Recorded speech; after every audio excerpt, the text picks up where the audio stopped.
One of the biggest things that would have stood against this, however, is one of the things I mentioned before, which is very, very sad, something which we would expect to stand against, it would stand against evil, is the church, particularly the Catholic Church. And I've been very critical of the Pope recently because it seems to me with some of the cardinals and stuff like that have been,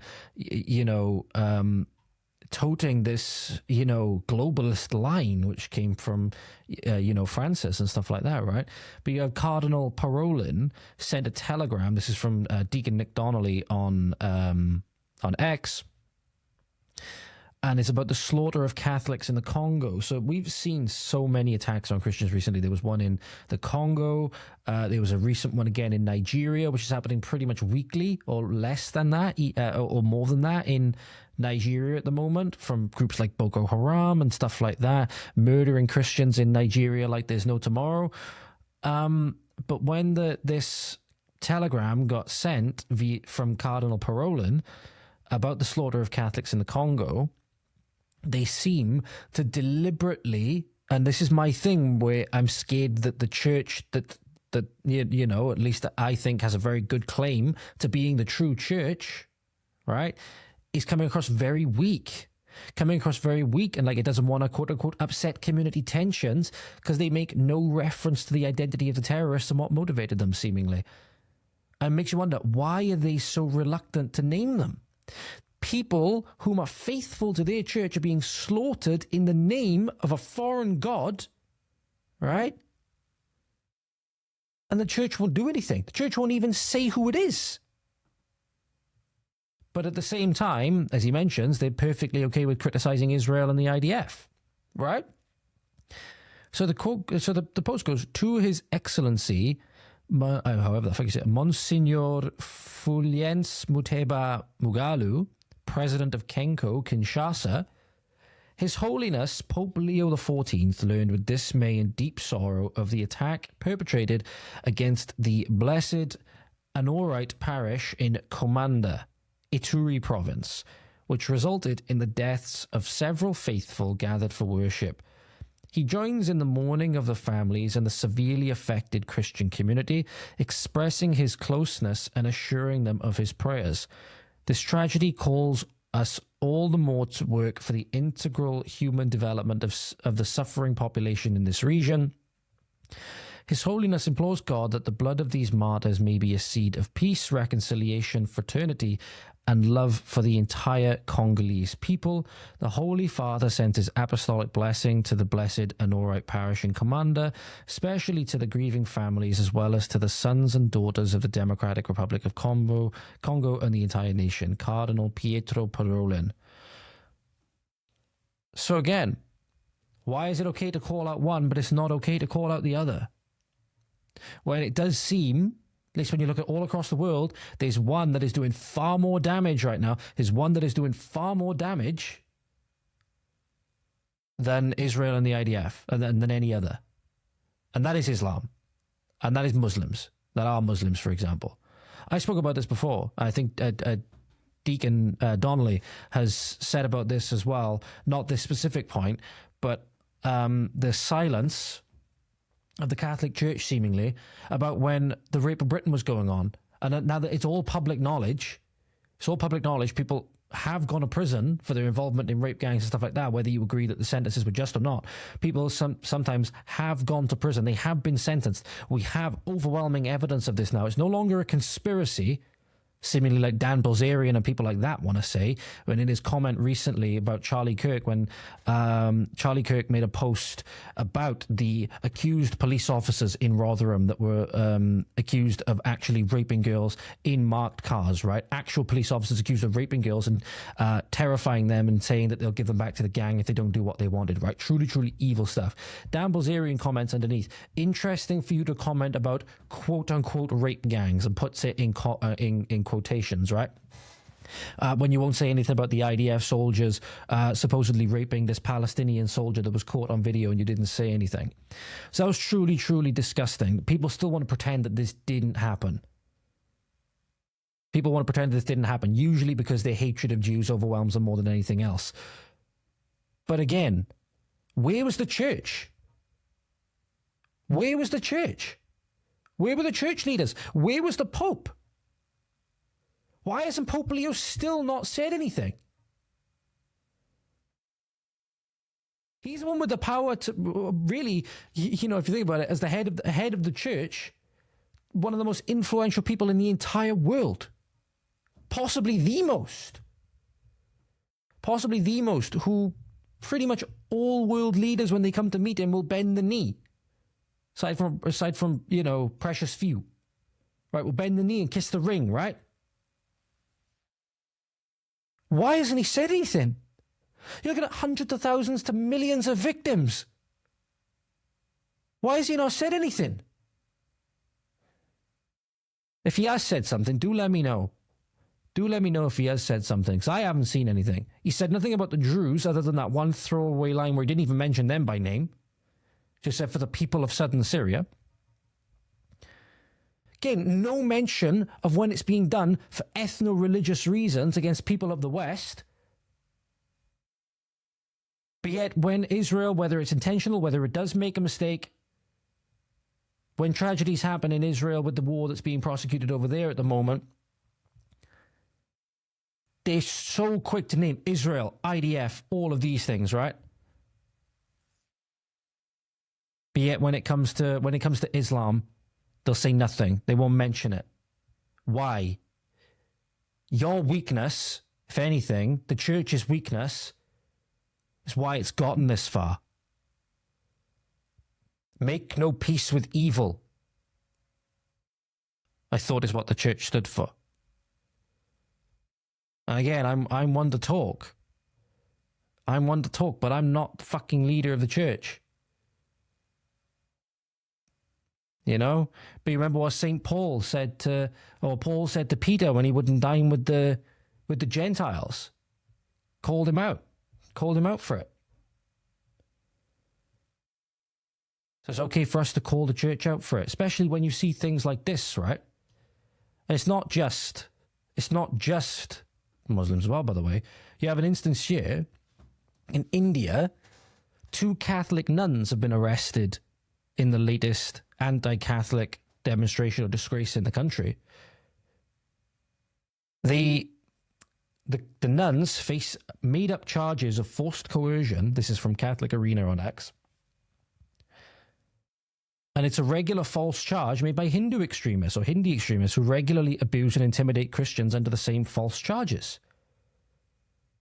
Again, I don't see anything from the Pope regarding these 2 sisters in Christ who are now facing charges of forced conversion. And this is a pattern? This is a pattern, and he's not condemning the people that have done this? I would imagine that if he does, he wouldn't hesitate to say that they're Hindi extremists, right? I don't know. I could be wrong. Who knows? But again, why is he not saying anything? Why does it always seem so selective? Why does it always seem so selective? That's my opinion. It seems to be that it's so selective in order to get away from the main problems. Whilst trying to convince people that you're doing something. Can you speak up, for example, about this mother's nightmare, right? That was wrote in Jihad Watch by Faraz Pervez Roshan, right? Which I believe is a ex-Muslim. I believe he's a Pakistani ex-Muslim Christian convert. I believe he is. At least he's a Pakistani Christian, I believe. A Mother's Nightmare: The Abduction of Shamrez Masih. In the heart of Sargodha, Punjab, Pakistan, a mother's worst fears have been materialized. Rehana Imran, a Christian widow, finds herself living in a nightmare as her 15-year-old son, Shamrez Masih, has been abducted and forcibly converted to Islam. The recent case has once again thrust Pakistan's troubling pattern of Christian persecution into the spotlight, revealing the vulnerable position of religious minorities in the country. The teenage boy's disappearance has left his family devastated and desperate. Rehana Imran's world crumbled when she realized her son was now in the custody of Muslim individuals in the area, with the terrifying possibility that he is being coerced into abandoning his Christian faith against his will. The family's anguish deepens with each passing day, knowing that their child's religious identity, a fundamental aspect of his being, may be stripped away through force and intimidation. And make no mistake that they will. They will. I believe this is a photo of the young gentleman, which I'll show you on screen now, ladies and gentlemen, just to put you in the perspective, of this mother. Give me 2 seconds. Let me just make sure this is correct. Hang on a minute. I'm just trying to find the caption of the photo, but it doesn't appear to have a caption. That's weird.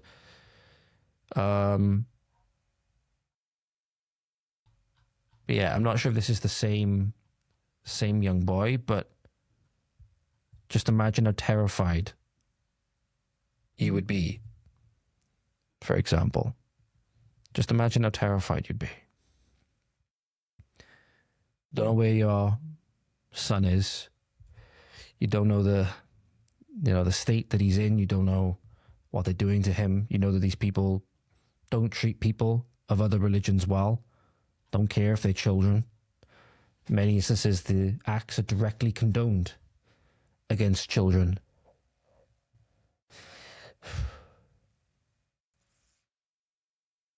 They apparently are fighting for their son's freedom, though.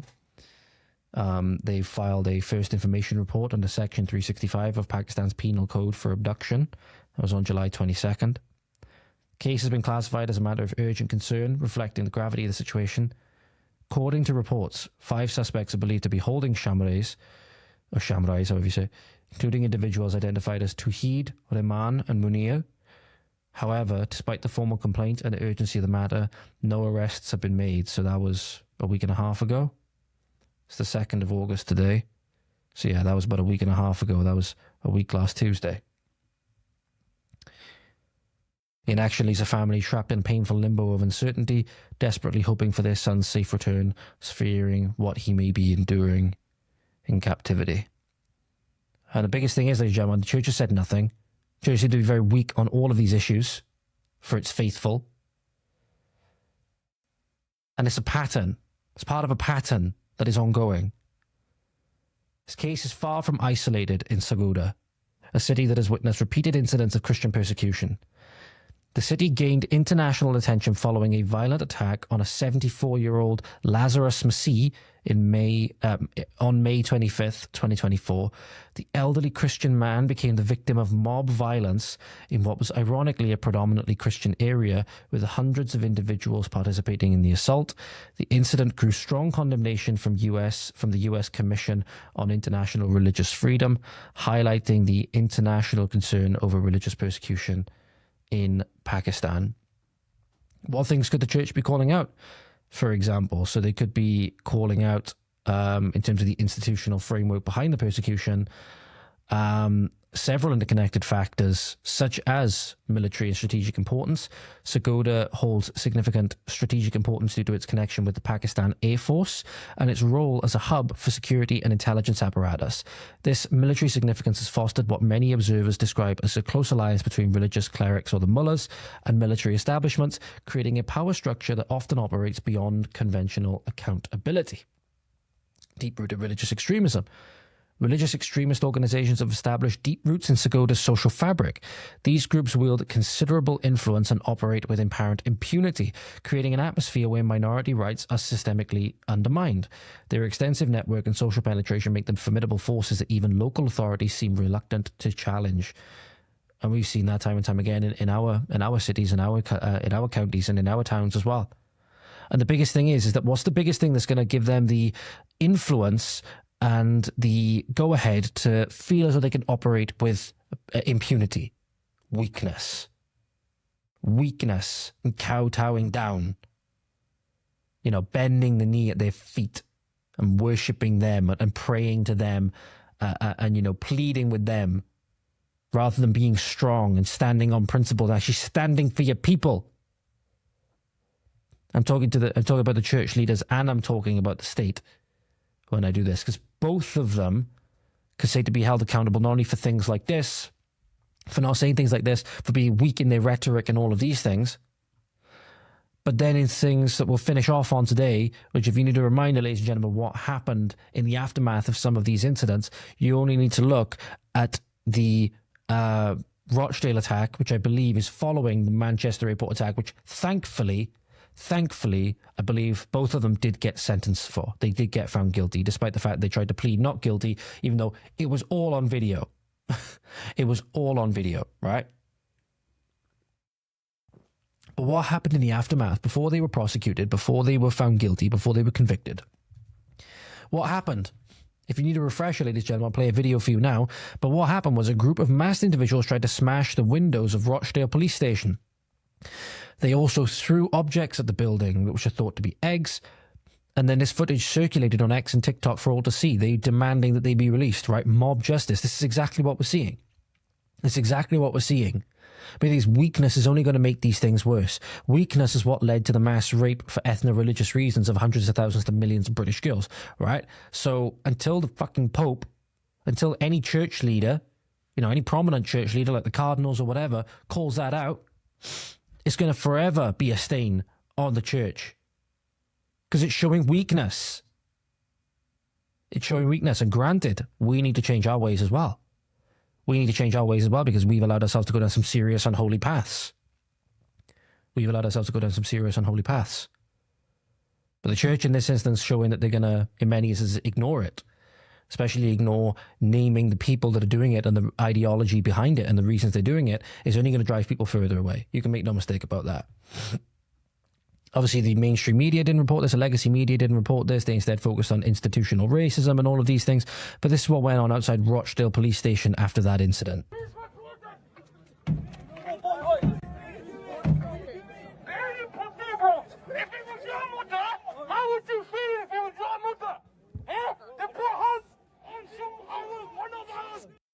Yeah. Notice what he said there. Let me bring this down. But notice what he said there. I'm gonna put it back up a minute because I want to play that one more time. Put hands on one of ours. When people say these people are just like you and me, they openly creating a distinction here between people, i.e. us and them, right? They're doing that, not me. They're doing that, saying that, how would you feel they put hands on one of ours? They put hands on one of ours. Just watch him, yeah, don't get him. The people who put the nail in the coffin of multiculturalism and diversity is not just quote unquote the British people or whatever, right? You know, the far right racists and all of these things, right? These people who are doing this, mob justice by foreigners, they put just as many, if not more, nails in the coffin of multiculturalism. To be honest, they put all of them in. They put all of them in, because everything people are being vilified for now is just a response to the atrocities that have been committed against them in the name of multiculturalism, in the name of diversity and all of these things, right? So they drove all of the fucking nails into the coffin. They made their own coffin. I'm sorry, they can sit there and stew in it. Or they can lie there and stew in it. They put the nails in the fucking coffin with things like this. They were the ones that came over. We were the ones that were lied to, told that they're just the same as us. They have all the same. Oh, we're all the same. We're all going to get around and sing Kumbaya and all of these things. We're going to have all religious freedom and yeah. And then the dominant one started winning out because the dominant one started doing what dominant ones do, or rather, when you suppress one and elevate the other, certain things happen. And then when those things happen and people get angry about it, then you have to choose a side. And the whole illusion of diversity and multiculturalism falls apart. But it was these people that drove those nails in, not us. It was these people that drove those nails in, not us. So get ready for war, ladies and gentlemen, because it is coming. It is coming. Short of a revolution, short of some kind of, peaceful revolution, it is coming, but I don't know if we're going to see that. I suppose we will see. Hoping for that. Obviously, nobody wants a war, but there's problems that need to be sorted. There's problems that need to be sorted, and they go very deep, very far back, and to very high places. And there's going to be a lot of gnawing and gnashing of teeth. Make no mistake about it. So make sure you're on the right side.